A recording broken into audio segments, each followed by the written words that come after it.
माँ बताओ ना, हम अचानक से कहाँ जा रहे हैं? मंजू मैं सब बताऊंगी, अभी चल जल्दी से मेरे साथ, चल आजा आजा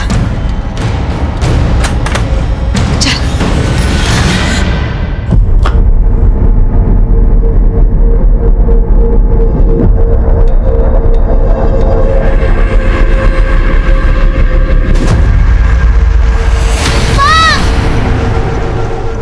सर, मैंने मुंबई के सभी थानों में चेक किया तो पता चला कि जिस दौरान उन चारों बच्चों की मौत हुई थी, उसी दौरान एक 8 से 10 साल के बच्चे की लाश ट्रॉम्बे पुलिस को भी उनके एरिया में मिली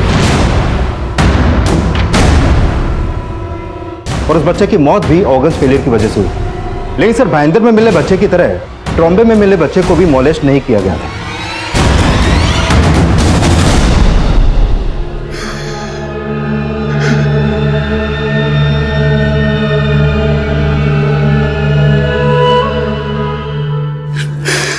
सुनिए, खाना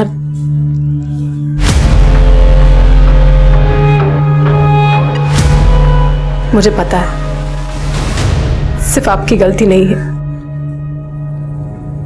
मेरी भी गलती। मैंने उसे लाड प्यार करके इतना सिर पे चढ़ा के रखा था, लेकिन आप कुछ भी करिए, उसे ढूंढ लीजिए, हम दोनों मिलके उसे समझाएंगे। आखिर वो बेटा है हमारा। पांचों बच्चों की बॉडीज मुंबई के अलग अलग जगहों पर मिली, कॉज ऑफ डेथ सेम, लेकिन मोलेस्ट सिर्फ 2 बच्चों को किया। हो सकता है मोलेस्टेशन का कनेक्शन किसी अलग आदमी से हो, लेकिन मर्डर करने का तरीका एक, मतलब मारने वाला कोई एक ही। सर, राजू के अलावा अभी तक किसी भी बच्चे की पहचान नहीं हो पाई है, लेकिन राजू की मां लक्ष्मी इस समय कहां गायब है, इसका कोई भी लीड हमारे पास नहीं है। सर, पॉसिबल है कि ये सारे बच्चे बाल मजदूरी के विक्टिम हो, लेकिन फिलहाल अभी तक ऐसी किसी भी केमिकल फैक्ट्री के बारे में इंफॉर्मेशन नहीं मिली है जहां पर बाल मजदूरी करवाई जाती हो। इंफॉर्मेशन ऐसे नहीं मिलेगी, निकालनी पड़ेगी। अपने खबरियों को काम पर लगा दो, उनसे बोलो कि मुंबई के सभी इंडस्ट्रियल एरियाज में अच्छे से फील्डिंग लगाएं। पांचों बच्चों की बॉडी को विसरा टेस्ट के लिए भेज दें।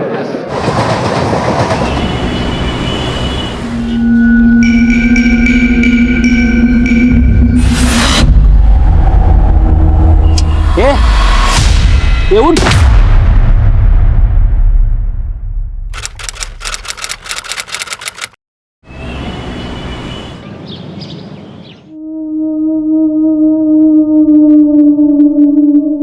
आकाश, आकाश, ये क्या? तुमने अभी तक खाना शुरू भी नहीं किया है। आकाश, गेम साइड में रखो और खाना शुरू करो। अच्छा ऐसा करो, आप ही मुझे खाना खिला दो ना। तुम ना बहुत बदमाश हो गए हो, रोज रोज का हो गया अब तुम्हारा ये। आज लास्ट बार खिला रही हूँ तुम्हें, लो। अरे ये क्या, तुमने फिर से इसको खिलाना शुरू कर दिया? आकाश, गेम छोड़ो और खुद से खाना शुरू करो। पापा खेलने दो ना। आकाश, मैंने बोला गेम छोड़ो, मैंने कहा गेम छोड़ो। पापा ये क्या किया आपने? मेरा सारा गेम खराब कर दिया। वो मेरा गेम। आकाश, आकाश बदतमीजी मत करो तुम। 11 साल का आकाश एक जिद्दी और बिगड़ैल बच्चा था। स्कूल बंक करना, अपनी जताई हुई इच्छा पूरी ना होने पर उग्र हो जाना, यह उसके लिए एक आम बात थी और उसको ऐसा बनाने में सबसे बड़ा हाथ उसके माता पिता का ही था। और जब आकाश के पिता को इस बात का एहसास हुआ तब तक बहुत देर हो चुकी थी। आकाश के प्रति आकाश के पिता का एकाएक सख्त रवैया भी उसके व्यक्तित्व पर बुरा असर डाल रहा था। वो खुद उसे अपने हाथों से अपना विरोधी बना रहे थे। आकाश के गुस्से में एक दस्तक थी कि उसकी मनोदशा सामान्य नहीं थी और उसके घर के इसी माहौल का किसी अपराधी ने फायदा उठाया। अरे तुम स्कूल नहीं गए? डरो मत, तुम मुझे नहीं जानते, मैं तुम्हारे बारे में सब जानता हूँ। ऐसा है ना, तुम्हारी मम्मी पापा है ना, तुम्हें प्यार ही नहीं करते। तुम कुछ दिन के लिए, 2-3 दिन के लिए गायब हो जाओ। सच अंकल? हाँ, चले।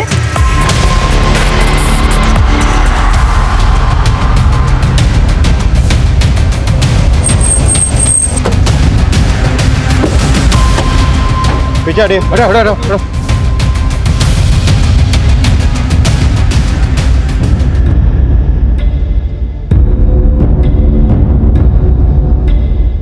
सर, बॉडी पर कोई भी एक्सटर्नल इंजरी नहीं है और ना इसकी पॉकेट से कुछ मिला है। शिरके, आसपास पता करो, शायद बच्चे को कोई जानता हो। Okay sir.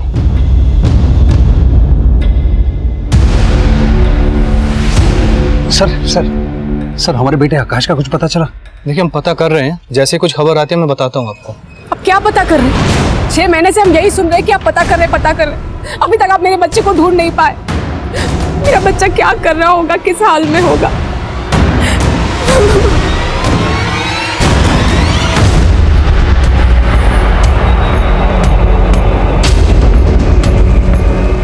सर, आसपास में ना तो कोई सीसीटीवी और ना ही किसी ने भी इस बच्चे को आइडेंटिफाई किया है। हो सकता है ये बच्चा यहाँ का ना हो। पता करना मुश्किल है कि ये बच्चा खुद यहाँ पर आया या फिर इसकी लाश को यहाँ पर लाके डंप किया गया। सर देख के तो ये लग रहा है कि नेचुरल डेथ है। इसकी डेथ नेचुरल है या फिर किसी ने मारकर इसे यहाँ फेंक दिया है, ये तो पोस्टमार्टम रिपोर्ट से ही क्लियर होगा। साहब 10 का एक बहुत अच्छा है, ताजा ताजा है, ले लो ना साहब। साहब 10 का एक ताजा। साहब 10 का एक ताजा है साहब, अरे ले लो ना साहब। अरे वाह, ये तो बहुत अच्छी बात है। नाम क्या है बेटा आपका? मंजू। वाह वाह, बहुत प्यारा नाम है। ठीक है, मैं काम करता हूँ, आपके फूल खरीद लेता हूँ। लीजिए ना साहब, 10 का एक और 20 का 3। और अगर मैं सारे फूल खरीद लूंगा तो? सारे? हाँ? साहब 80 में ले लीजिए। ये लो, पूरे के पूरे 100 रुपए। खुश?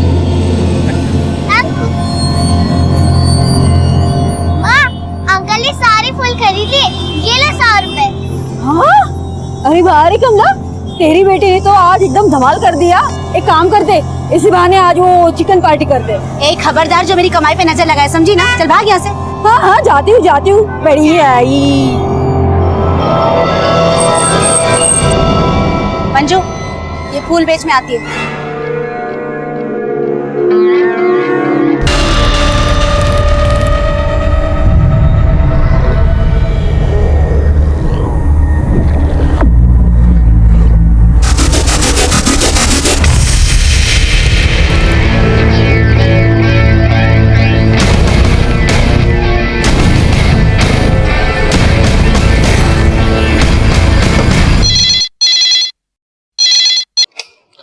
हेलो।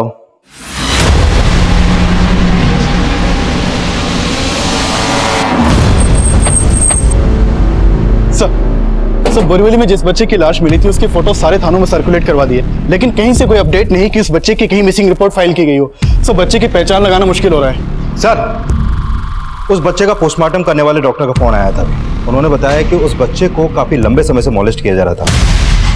बच्चे को मोलेस्ट किया जा रहा है और कहीं पर भी उसकी मिसिंग कंप्लेंट फाइल नहीं। मतलब बच्चे के साथ जो हो रहा था उसमें उसके किसी जान पहचान वाले का ही हाथ होगा। ना आई एम श्योर उस बच्चे की डेथ नेचुरल नहीं होगी। सर अभी कंट्रोल रूम से फोन आया है, गोराई खाड़ी के पास एक और बच्चे की लाश मिली है।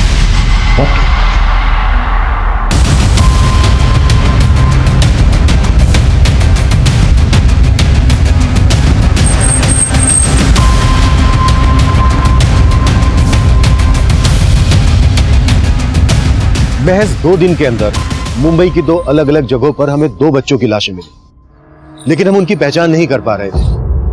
पर हमें ऐसा लग रहा था कि उन दोनों बच्चों में कोई ना कोई कनेक्शन जरूर है और पोस्टमार्टम रिपोर्ट हमारे अंदाजे को बिल्कुल सही ठहरा रही थी। सर, जिन 2 बच्चों की लाश हमें मिली थी, ये उनकी पोस्टमार्टम रिपोर्ट। इस रिपोर्ट के मुताबिक उन दोनों बच्चों की उम्र 8 से 10 साल के बीच की थी और जिस बच्चे की लाश हमें गोराई में मिली, सर इस बच्चे को भी मोलेस्ट किया जा रहा था और इन दोनों बच्चों की मौत ऑर्गन्स फेलियर की वजह से ही हुई थी। Organs failure? Yes sir. Sir मौत नेचुरल लग रही थी, लेकिन डॉक्टर्स ने उन बच्चों की बॉडी में कई तरह के सिम्टम्स नोटिस किए। उन दोनों बच्चों को ऐसे खतरनाक केमिकल्स दिए जा रहे थे जिसकी वजह से उनके ऑर्गन्स धीरे धीरे खराब होते गए। किस तरह के केमिकल्स?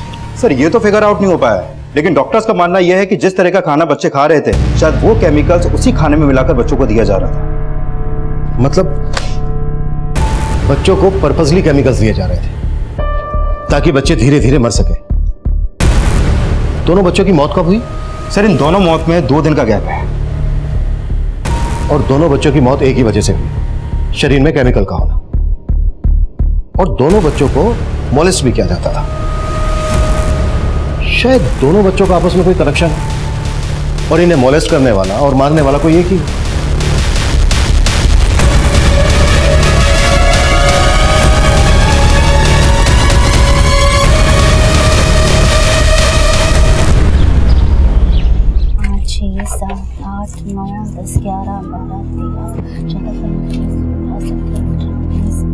माँ?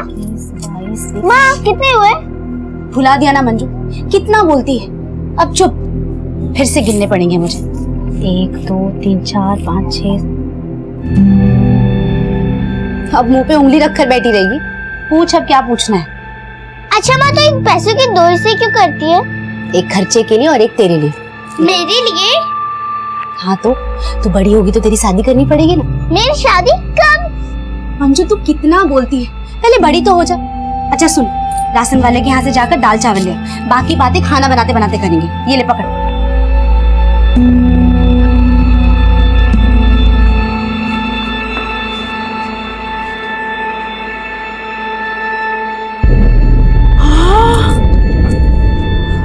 अरे कमला, तेरी तो चांदी हो गई है रे। तू अंदर कैसे आई रे? ये लो, दरवाजा खुला था, आ गई अंदर। अरे सुन ना, मेरे को 100 रुपए उधार दे देना। चल निकल यहाँ से, पहले 500 रुपए वापस दे और फिर उधार मांगना, समझी ना? तू तो आजकल बहुत घमंडी हो रही है रे। ए, चल अपना काम कर, समझी? चल निकल यहाँ से, पैसे उधार चाहिए। चल निकल।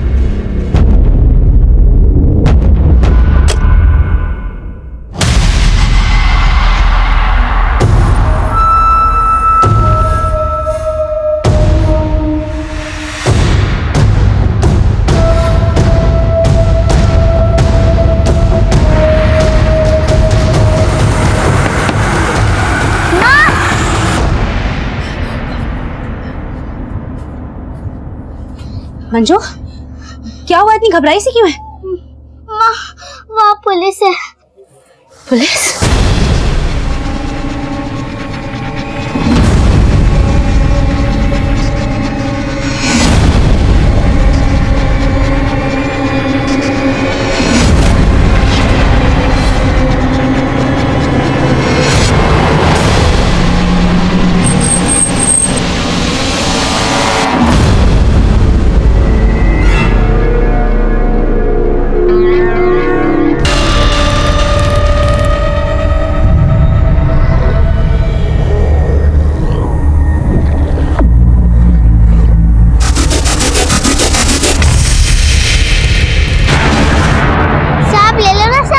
अच्छा फूल है, ले लो। 10 का एक, 10 का एक ले लो ना साहब। अरे मंजू बेटा, आओ आओ आओ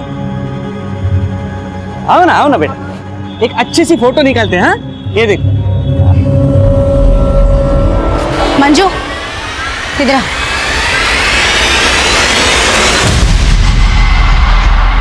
सर, मैंने उन बच्चों के फोटोज मुंबई के हर अखबार और सोशल मीडिया पे सर्कुलेट करवा दिए हैं, लेकिन अभी तक ऐसा कोई भी सामने नहीं आया जो इन बच्चों की पहचान कर सके।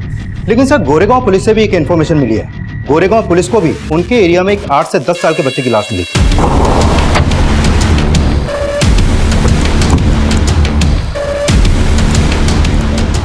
सर, उस बच्चे की बॉडी बुरी तरह से सड़ गई थी, उसका चेहरा भी पहचान पाना मुश्किल था। लेकिन जब उस बच्चे की पोस्टमार्टम रिपोर्ट सामने आई तो पता चला कि उस बच्चे की मौत भी ऑर्गन्स फेलियर की वजह से हुई थी। एक बच्चे की लाश मिली बोरीवली में और दूसरे बच्चे की लाश मिली बोरीवली के गोरे इलाके में, और अब ये तीसरे बच्चे की लाश मिली है गोरेगांव में, और तीनों बच्चे एक ही वजह से मारे गए। क्या इस तीसरे बच्चे को भी मोलेस्ट किया गया था? सर, उस तीसरे बच्चे की बॉडी डिकम्पोज थी, तो कह पाना मुश्किल है कि उसको भी मोलेस्ट किया जा रहा था या नहीं। लेकिन उस बच्चे की पोस्टमार्टम रिपोर्ट के हिसाब से उसकी मौत बोरीवली में मिले बच्चे की मौत से 1 हफ्ते पहले ही हुई थी। यानी 7 दिन में 3 बच्चों की मौत, और मौत का तरीका एक ही। क्या कनेक्शन हो सकता है तीनों बच्चों के बीच? सर, कहीं ये काम किसी सीरियल किलर का तो नहीं जो इसी उम्र के बच्चों को अपना टारगेट बना रहा हो सकता है, लेकिन किलर का अंदाजा तभी लग पाएगा जब इन बच्चों की पहचान हो पाएगी। लेकिन सर, इन बच्चों के इलाज सर एक विनायक नाम का आदमी थाने आया है। उसने इन दोनों बच्चों की फोटो अखबार में देखी थी जिनकी लाश हमें बोरीवली और गोराई में मिली थी। सर, उसका कहना है कि वो इस बच्चे को जानता है जिसकी लाश हमें गोराई में मिली थी। सर, मेरा उस बच्चे से ऐसा कोई रिश्ता नहीं है। दरअसल दहिसर में मेरी एक किराना शॉप है और मेरी दुकान के सामने ही एक अंडर कंस्ट्रक्शन बिल्डिंग है जिसका काम काफ़ी समय से रुका हुआ है। ये बच्चा राजू और उसकी माँ 6 महीने पहले तक उसी बिल्डिंग में रहा करते थे। बच्चे की माँ? हाँ सर। नाम क्या बच्चे की माँ का? लक्ष्मी।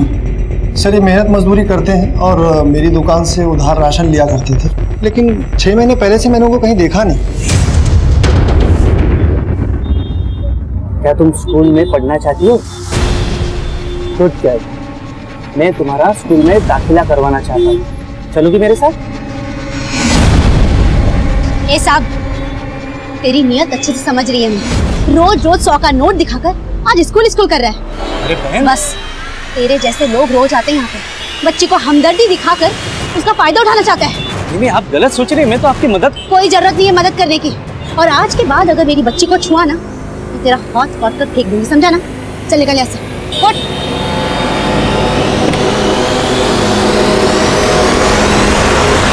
तेरे को मालूम भी है कि ये लोग बच्चों के साथ क्या करते हैं? आज के बाद किसी के भी चिकनी चुपड़ी बातों में आना मत, समझी ना? तेरे को मालूम भी नहीं ये लोग। रुक एक सेकंड। हेलो साहब, राजू और उसकी माँ 6 महीने पहले तक इसी बिल्डिंग में रहा करते थे। मेरी दुकान यहाँ सामने ही है साहब, वो रही साहब। उस औरत के बारे में कुछ और भी जानते हो? वो कहाँ काम करती थी, कहाँ से आई थी? साहब इतना तो कुछ नहीं मालूम है, लेकिन वो लोग मुंबई के नहीं थे। शायद वो लोग राजस्थान से आए थे यहाँ पे मेहनत मजदूरी करने, फिर अचानक 6 महीने पहले पता नहीं कहाँ चले गए। इससे ज्यादा और कुछ नहीं मालूम साहब। राजू और उसकी माँ के साथ कभी इस बच्चे को भी देखा था यहाँ पर? पहचानते हो इसे? नहीं साहब, मैं इस बच्चे को नहीं पहचानता। राजू की माँ का स्केच बनवाने में हमारी मदद कर सकते हो? कोशिश करेगा साहब।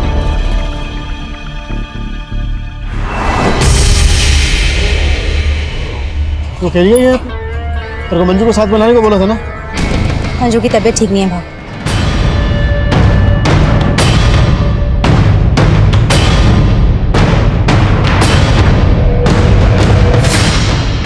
माँ, आशा बहुत ही सारा पैसा जमा हो गया ना, हम लोग उसके सामने वाली सिग्नल पे जाएंगे ना तो। क्या हुआ माँ? कुछ नहीं, जल्दी चल। हाँ।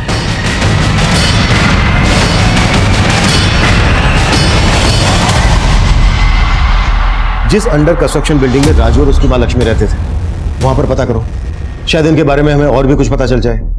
और हाँ, राजस्थान पुलिस को लक्ष्मी का स्केच और बाकी तीनों बच्चों के फोटोग्राफ भेज दो, शायद वहां से कुछ क्लू मिल जाए। Okay sir.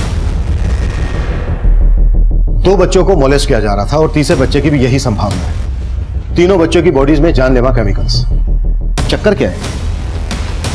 शिरके ये भी तो हो सकता है कि राजू की माँ लक्ष्मी की भी मौत हो चुकी हो। पता करो कि किसी औरत की अनआइडेंटिफाई बॉडी मिली है क्या, जिसकी शक्ल राजू की माँ लक्ष्मी के स्केच से मिलती जुलती है। Okay sir. माँ, तो उस पैसे के 2 हिस्से नहीं करिए, तू नहीं बोला था ना एक मेरी शादी।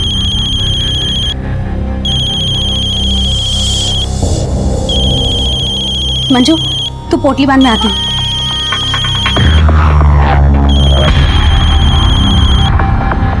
हेलो सर, मैं पिछले दिनों मिली अनआइडेंटिफाइड बॉडीज के बारे में पता कर रहा था, लेकिन राजू की मां से जुड़ी किसी भी औरत की कोई बॉडी नहीं मिली है। लेकिन सब पता चला है कि कुछ दिन पहले भाईंदर पुलिस को भी उनके एरिया में एक बच्चे की लाश मिली थी, और उस बच्चे की मौत भी ऑर्गन्स फेलियर की वजह से हुई है। 2 बच्चों की लाशें मिली बोरीवली में, और एक बच्चे की लाश मिली गोरेगांव में, और अभी जो एक लाश मिली है वो मिली है भाईंदर में, और चारों बच्चों की मौत हुई है एक ही वजह से। लेकिन सर, जिस बच्चे की लाश भाईंदर में मिली उसकी बॉडी में मोलेस्टेशन का कोई साइन नहीं मिला है। लेकिन चारों बच्चों की मौत हुई है जहरीले केमिकल्स की वजह से। कहीं ऐसा तो नहीं है कि ये बच्चे किसी केमिकल फैक्ट्री में काम करते हो? चिरके, मुंबई और आसपास के इंडस्ट्रियल एरियाज में इन चारों बच्चों के बारे में पता करो। Okay sir. माँ बताओ ना, हम अचानक से कहाँ जा रहे हैं? मंजू, मैं सब बताऊंगी। अभी चल जल्दी से मेरे साथ, चल आजा, आजा।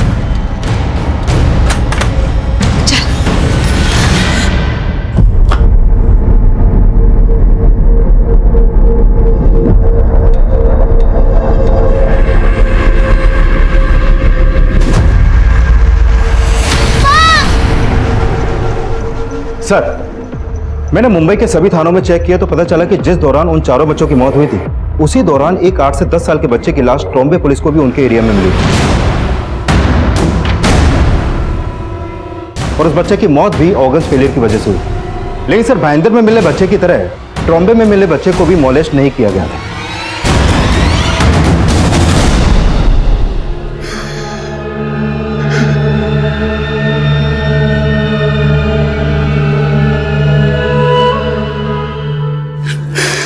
सुनिए, खाना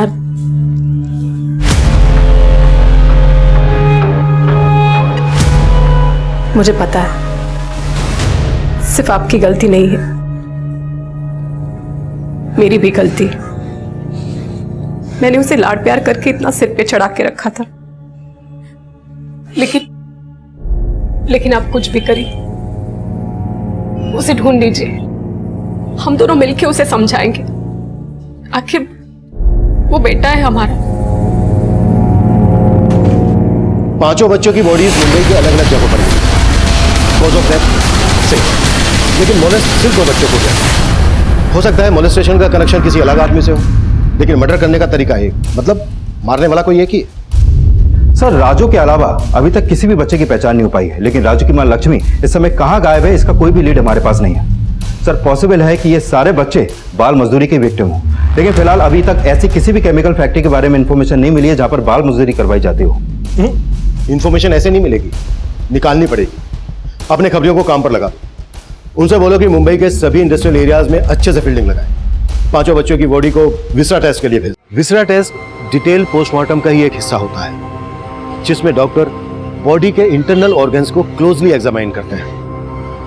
विसरा टेस्ट से हम उस केमिकल के बारे में पता करना चाहते थे जिसके कंजप्शन से उन पांचों बच्चों की मौत हुई थी। देखते ही देखते ये केस अखबारों और इलेक्ट्रॉनिक मीडिया पर छा गया। डीसीपी सर के ऑर्डर से उन सभी पांचों बच्चों का केस मुझे सौंप दिया गया।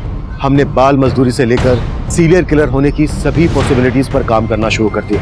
हम कई हिस्ट्री शीटर्स को राउंड अप कर रहे थे, लेकिन किसी ठोस नतीजे पर नहीं पहुंच पा रहे थे। उन पांचों बच्चों में से जिस राजू नाम के बच्चे की पहचान हमारे सामने आई, उसकी मां का पता लगाना भी नामुमकिन नजर आ रहा था। और तभी हमारे सामने एक और मर्डर केस आया। सर कंट्रोल रूम से फोन आया था, बोरीवली के एक चौल में एक औरत की लाश मिली है।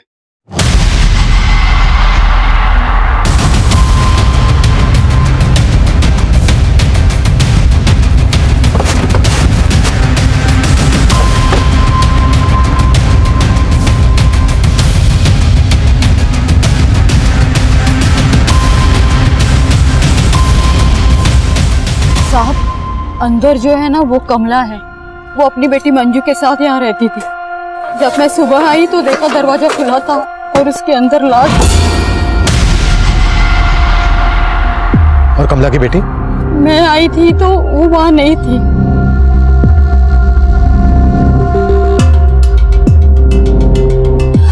साहब यही है मंजू, इसकी बेटी। और कमला का पति? उसका पति नहीं है साहब। कमला ने मेरे को बताया था कि काफी समय पहले उसकी मौत हो गई थी। कमला के किसी रिश्तेदार को जानती हो? नहीं साहब, लेकिन वो राजस्थान की थी। राजस्थान? राजस्थान में कहाँ की? वो तो नहीं पता साहब। कमला का कभी झगड़ा हुआ था किसी के साथ? नहीं साहब, वो बहुत अच्छी थी। उसका कभी किसी के। याद आया साहब, एक आदमी है, उसका उसके साथ झगड़ा हुआ था सिग्नल पे। ए साहब, तेरी नियत अच्छे से समझ रही है मैं, और आज के बाद अगर मेरी बच्ची को छुआ ना तो तेरा हाथ काट कर फेंक दूंगी, समझा ना? हाँ, पर वो आदमी कौन था जिसके साथ कमला का झगड़ा हुआ था? इतना तो नहीं पता साहब, लेकिन वो इंसान अक्सर वहाँ आता जाता रहता है और गरीब बच्चों को ना वो खाना वाना बांटता रहता है। साहब वो आदमी कुछ ज्यादा ही मेहरबान था मंजू पर, उससे सारे फूल खरीद लेता था और कमला को ये लगता था कि उसकी बुरी नजर है मंजू पर। कमला के पास कोई मोबाइल फोन था? हाँ साहब। घर में कमला और उसकी बेटी मंजू रहते थे। माँ का मर्डर और बेटी मंजू गायब। जरूर किसी ने कमला का मर्डर करके मंजू को अगवा किया हो। बच्ची की फोटो पेट्रोलिंग टीम को भेज दो और बॉडी पोस्टमार्टम के लिए। जिस सिग्नल पर कमला और उसकी बेटी मंजू फूल बेचा करते थे वहां भी पता करो कि उस सिग्नल पर कमला का किस आदमी के साथ झगड़ा हुआ था। कमला के कॉल रिकॉर्ड्स में निकला, हो सकता है उससे उसके किसी रिश्तेदार का पता चल जाए। हमें कैसे भी करके उसकी बच्ची को बचाना होगा।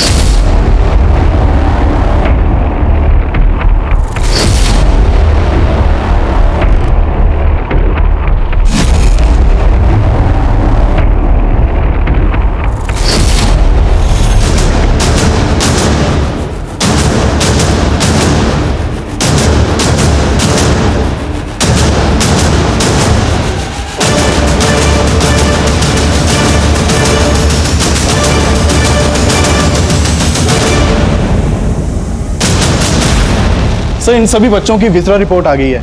इन बच्चों को हाइड्रोक्सीएनिसोल नाम का केमिकल दिया जाता था। सर, ये केमिकल सर दर्द और जुकाम का बाम बनाने के लिए इस्तेमाल किया जाता है। डॉक्टर्स का मानना है कि शायद बच्चों के खाने में ये बाम मिलाया जाता होगा। बाम बच्चों के खाने में? कहीं ऐसा तो नहीं है कि बच्चे बाम बनाने वाली किसी फैक्ट्री में काम करते हैं? सर, मुंबई में जितनी भी बाम बनाने वाली या इस तरह का केमिकल सप्लाई करने वाली फैक्ट्रीज है, मैंने उन सब की लिस्ट बनाई है। सर, हमारे खबरी इन सब फैक्ट्रीज पे नजर बनाए हुए हैं, लेकिन अभी तक ऐसा कोई भी क्लू नहीं मिला जिससे ये पता चल सके कि ये बच्चे ऐसी किसी फैक्ट्री में काम करते हों। एक के बाद एक 5 बच्चों का मर्डर एक ही तरीके से।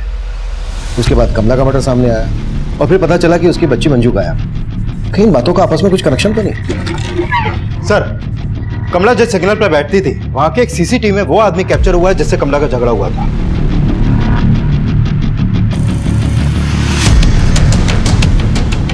किशोरी बता रही थी कि ये गरीब बच्चों को सिग्नल पर खाना बांटा करता था और कमला को लगता था कि इस आदमी की उसकी बेटी मंजू पर गलत नजर है। 5 बच्चों में से 2 बच्चों को मॉलेस्ट किया जा रहा था और सभी बच्चों की बॉडी में केमिकल्स मिले। शिल्के, कहीं ऐसा तो नहीं है कि बच्चों को केमिकल्स मिलाकर खाना बांटता था? ये देखो, इसकी गाड़ी का नंबर विजिबल है, साफ साफ दिख रहा है। गाड़ी के रजिस्ट्रेशन से इसका एड्रेस पता करो, कहाँ रहता है ये।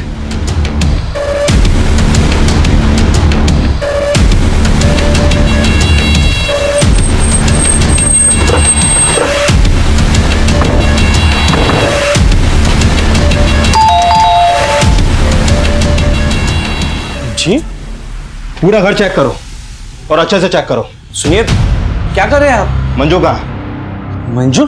कौन मंजू? वही मंजू जिससे तू फूल खरीदा करता था और उसकी माँ कमला से भी तेरा झगड़ा हुआ था। हाँ, हुआ था, पर आप कहना क्या चाहते हैं? कमला का मर्डर हुआ है और मंजू गायब है। क्या? हाँ, तूने कमला का मर्डर किया और मंजू को भी तूने ही गायब किया है। बोल मंजू कहाँ है? नहीं सर, आपको कुछ गलत फहमी हो गई है। कमला के मर्डर से मेरा कोई लेना देना नहीं है और ना ही मैं मंजू के बारे में कुछ जानता हूँ। सर, अंदर कुछ भी सस्पिशियस नहीं मिला। देखा सर, मैंने कहा था ना, आपको गलत फहमी हो गई है। इस आदमी के बारे में अच्छे से पता करना पड़ेगा। इसके call record, social networking account, सब कुछ अच्छे से चेक करना पड़ेगा। हो सकता है मंजू की माँ कमला का शक सही और इसकी मंजू पे बुरी नजर हो और इसी ने मंजू को गायब किया हो।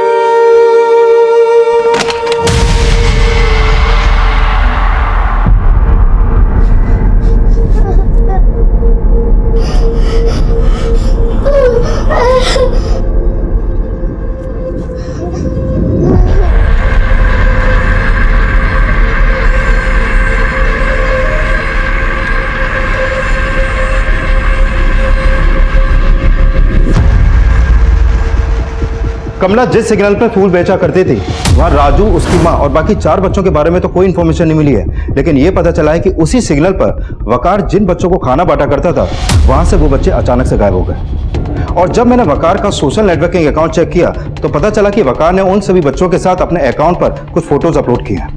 ये देखिए सर।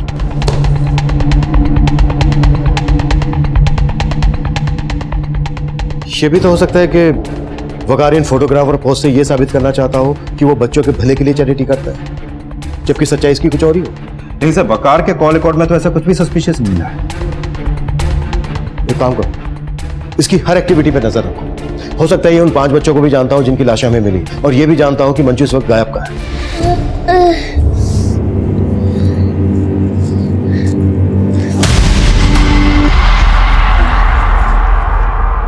ले, खाना खा ले।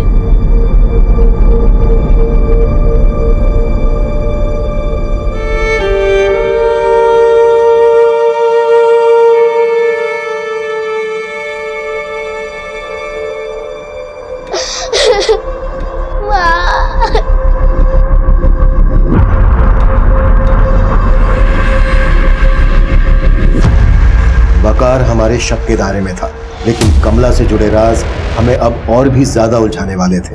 ये देखिए सर, ये उस सिग्नल का सीसीटीवी फुटेज है जहां पर कमला बैठती थी और मैंने इस सिग्नल का पिछले कई दिनों का फुटेज चेक किया है।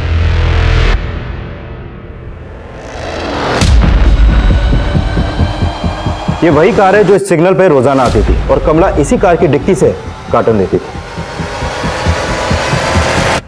एक फूल बेचने वाली मामूली औरत से कार वाला सिग्नल पर मिलने क्यों आता होगा? किशोरी, इस कार से एक आदमी रोज कमला से मिलने आता था। कौन है वो? साहब ये कार तो वहाँ रोज आती थी और इसमें का वो जो आदमी उससे बात भी करती थी कमला। मैंने उससे पूछा भी था कि कौन मिलने आता है तेरे को, लेकिन उसने कभी कुछ नहीं कहा। बोलती थी कि कोई बड़ा सेठ है। कौन बड़ा सेठ? वो नाम वाम कभी नहीं बताया उसने मुझे। जो आदमी इस कार के अंदर होता था उसका चेहरा देखा था कभी? उसके बारे में बता सकती हो? नहीं साहब, कभी देखा नहीं उसका चेहरा मैंने। अच्छा, ये देखो, इस कार में से कमला रोज एक कार्टन लेती थी। क्या होता था इसके अंदर? नहीं साहब, कभी इसके बारे में उसने नहीं बोला मेरे को। ठीक है, तुम जा सकती हो। शिरके, हो सकता है किशोरी कमला के बारे में सब कुछ जानती है, पर किसी वजह से या किसी डर की वजह से ये बता नहीं रही हो। इसकी भी कुंडली निकालो। सर, कमला जिस गाड़ी वाले से मिला करती थी वो गाड़ी का नंबर मलाड में रहने वाले मनसुख सेठ के नाम पर रजिस्टर्ड है। मनसुख? जी सर। वो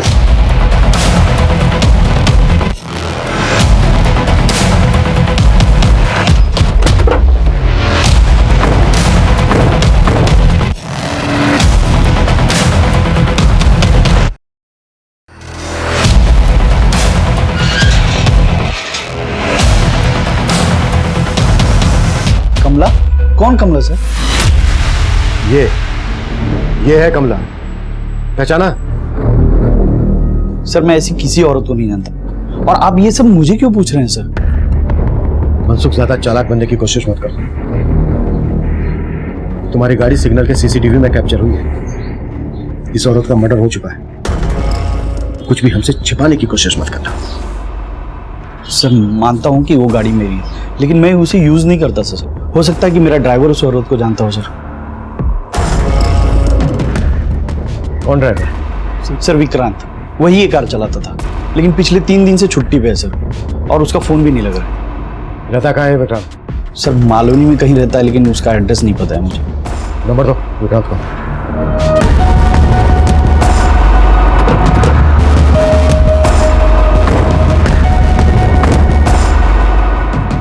ताला लगा है। तोड़ो ताला।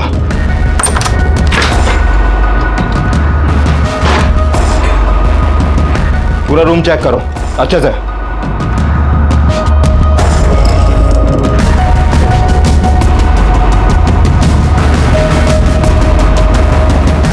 सर, ये देखिए।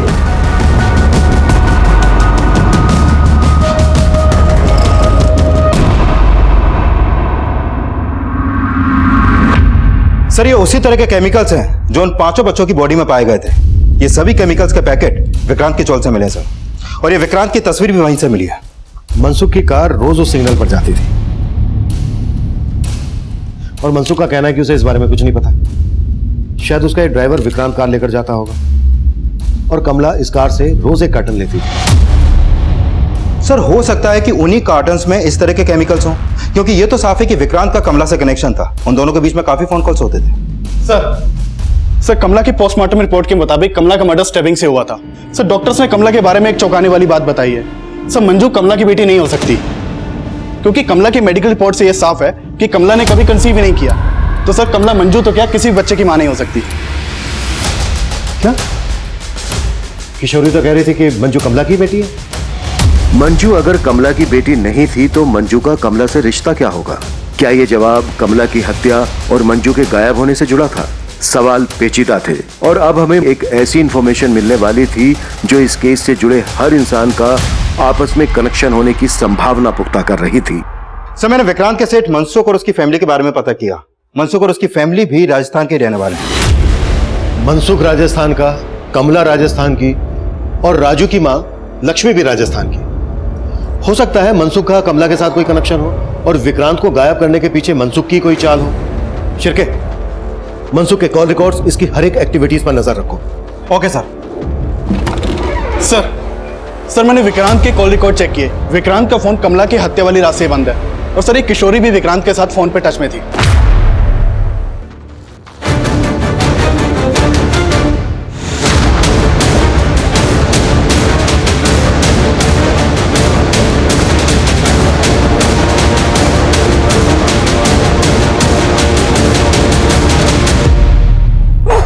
मुझे नहीं पता साहब, मैं नहीं जानती विक्रांत बाबू कहाँ है। मैं सच बोल रही हूँ। तुम और कमला विक्रांत के लिए काम करते थे ना? क्या काम करते थे? नहीं साहब, मैं नहीं करती थी। वो कमला पहले करती थी। क्या करते थे? क्या करते थे?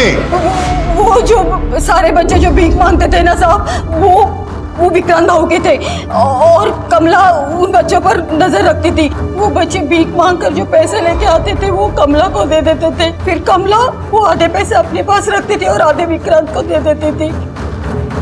विक्रांत जो अपनी गाड़ी में कार्टन लेकर आता था जो कमला लेती थी, क्या होता था उसमें? वो डिब्बे में बच्चों का खाना आता था साहब। और उस खाने में केमिकल मिला होता था। हाँ साहब, उस खाने में कुछ तो होता था क्योंकि कमला ने वो खाना कभी भी अपनी मंजू को खाने नहीं दिया।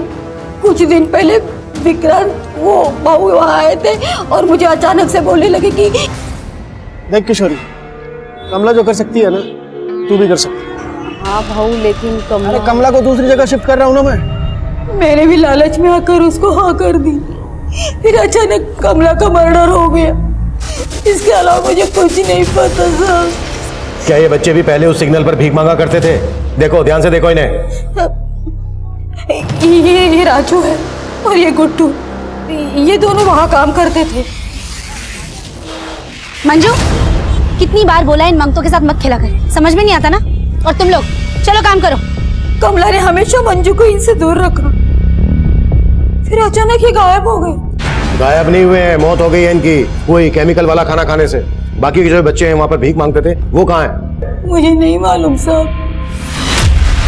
सर, उन 5 बच्चों में से 2 बच्चे उस सिग्नल पे थे। हो सकता है बाकी के 3 बच्चे किसी और सिग्नल पर भीख मांगते हों और कमला जैसे और भी लोग होंगे जो उन बच्चों को मैनेज करते हों। सर, ये देखें सर, वो नीली गाड़ी वाला मनसुख अचानक गायब हो गया है। उसका घर भी बंद है और नंबर भी। नौकर चाकर सब फरार हैं। यानी हमारा अंदाजा बिल्कुल सही निकला। मनसुख इस रैकेट को चला रहा था और विक्रांत जैसे उसके कई और भी साथी हैं। मुंबई के जिस सिग्नल पर बच्चे भीख मांगते हैं उन सबका पता करो और देखो उन्हें मैनेज कौन करता है। ऐसे सभी बच्चों का मेडिकल करवाओ और जिन 5 बच्चों की लाशें हमें मिली थी उन सभी के फोटो एनसीआरबी के मिसिंग पोर्टल पर डलवा, शायद वहां से कोई क्लू मिल सके। सर, लेकिन सर, एक बात मेरे समझ में नहीं आ रही। किशोरी ने बोला कि राजू उस सिग्नल पर रहता था और वहीं पर भीख मांगता था जहां पर कमला फूल बेचती थी। लेकिन विनायक ने बताया था कि राजू अपनी मां लक्ष्मी के साथ दहीसर में कहीं रह रहा था। सर, इसका मतलब विनायक या किशोरी, इन दोनों में से कोई ना कोई तो झूठ बोल रहा है। मंजू कमला की बेटी नहीं थी और हो सकता है राजू भी लक्ष्मी का बेटा ना हो। चल के विनायक को फिर से थाने बुलाओ। Okay sir.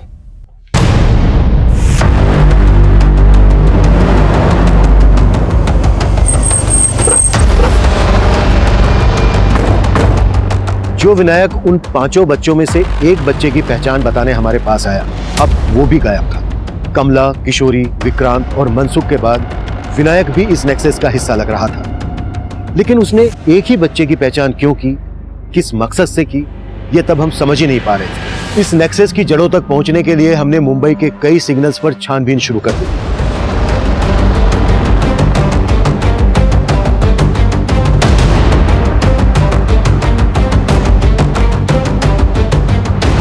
जहां हमारा सामना कमला और किशोरी जैसे कई लोगों से हुआ, लेकिन इस नेक्सस के किंग पिन गायब थे।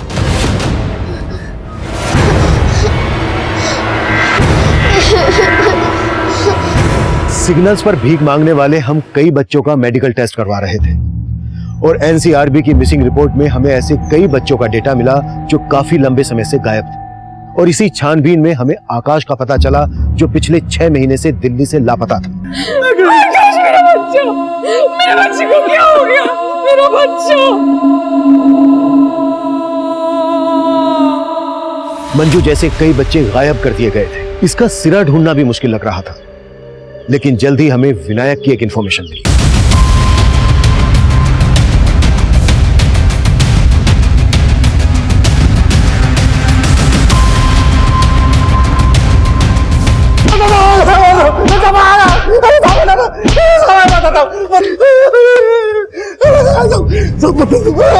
हो जा शुरू।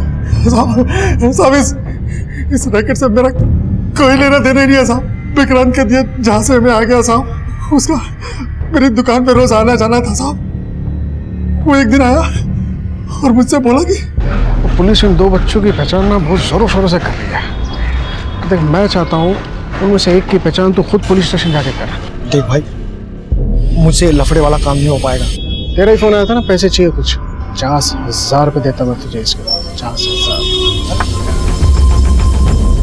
लेकिन मैं फंसूंगा तो नहीं? क्यों डर रहा है? मैं हूं ना।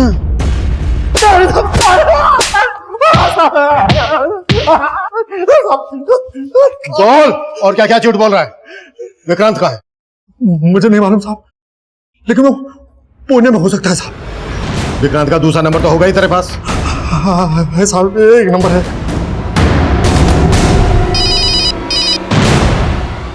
हेलो, क्या विनायक भी?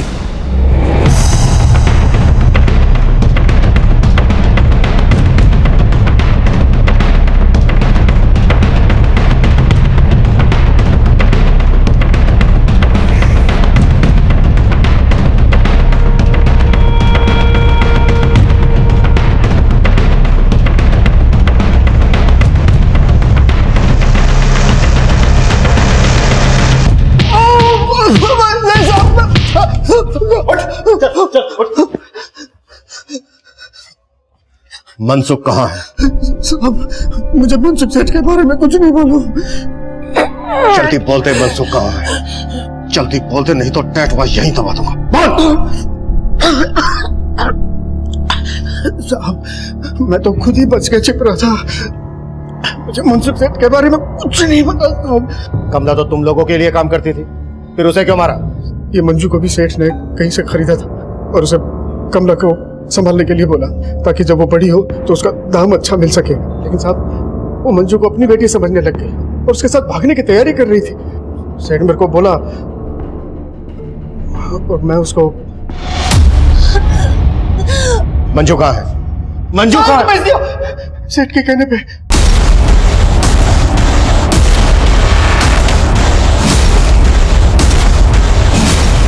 किसको बेचा? किसको बेचा?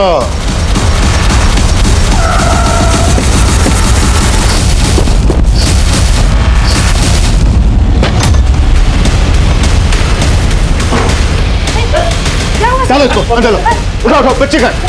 बच्ची कहाँ है? मैंने कुछ नहीं किया सर, मैंने कुछ नहीं किया सर। चिरके इधर देखो।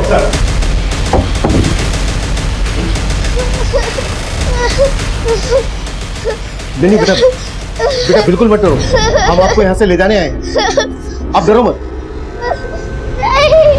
हमने मंजू को रेस्क्यू कर लिया था, लेकिन मनसुख अब भी हमारी पहुंच से दूर था और विक्रांत के जरिए हम उस तक पहुंचने की कोशिश कर रहे थे। साहब मनसुख सेठ के ऊपर भी एक और सेठ है, जिसके बारे में सेठ ने मुझे आज तक कभी नहीं बताया। बस वो हर महीने की 17 तारीख को बच्चों से भरी हुई वैन भेजता था, जो अलग अलग जगह से किडनैप किए हुए होते थे। उन सब बच्चों को स्कूल के कपड़ों में स्कूल की वैन में ही भेजा करता था, ताकि किसी को शक न हो। फिर सेठ और मैं उसमें से सेलेक्ट करते थे कि इसमें से किसको प्रोस्टिट्यूशन में डालना है और किससे भीख मंगवानी। और 17 तारीख को बच्चे कहाँ लाए जाते थे? जहां से तू और तेरा मनसुख उन्हें उठाते थे।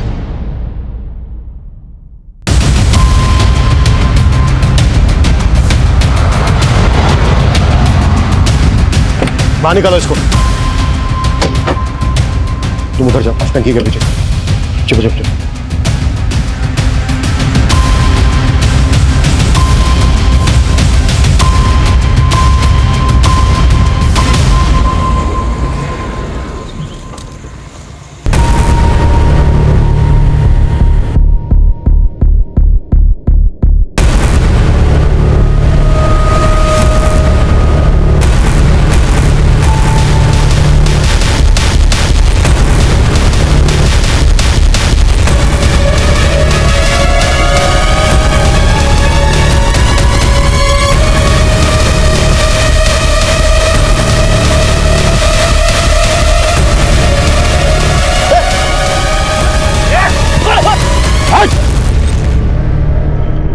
डालो गाड़ी में। बेटा बेटा, आप लोग डरना नहीं, हम पुलिस अंकल हैं।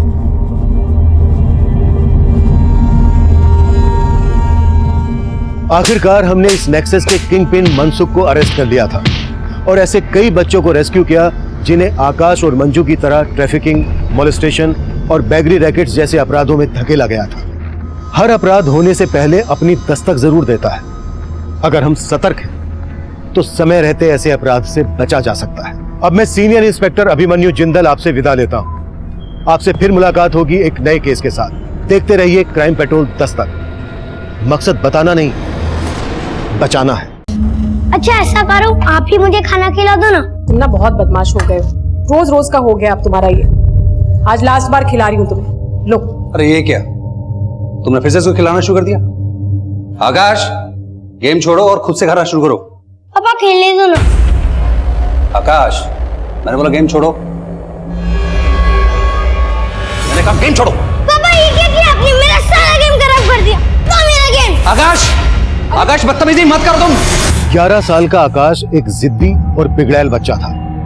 स्कूल बंक करना, अपनी जताई हुई इच्छा पूरी ना होने पर उग्र हो जाना, यह उसके लिए एक आम बात थी और उसको ऐसा बनाने में सबसे बड़ा हाथ उसके माता पिता का ही था। और जब आकाश के पिता को इस बात का एहसास हुआ तब तक बहुत देर हो चुकी थी। आकाश के प्रति आकाश के पिता का एकाएक सख्त रवैया भी उसके व्यक्तित्व पर बुरा असर डाल रहा था। वो खुद उसे अपने हाथों से अपना विरोधी बना रहे थे। आकाश के गुस्से में एक दस्तक थी कि उसकी मनोदशा सामान्य नहीं थी और उसके घर के इसी माहौल का किसी अपराधी ने फायदा उठाया। अरे तुम स्कूल नहीं गए? डरो मत, तुम मुझे नहीं जानते, मैं तुम्हारे बारे में सब जानता हूँ। ऐसा है ना, तुम्हारी मम्मी पापा है ना, तुम्हें प्यार ही नहीं करते। तुम कुछ दिन के लिए, 2-3 दिन के लिए गायब हो जाओ। सच अंकल? हाँ, चले।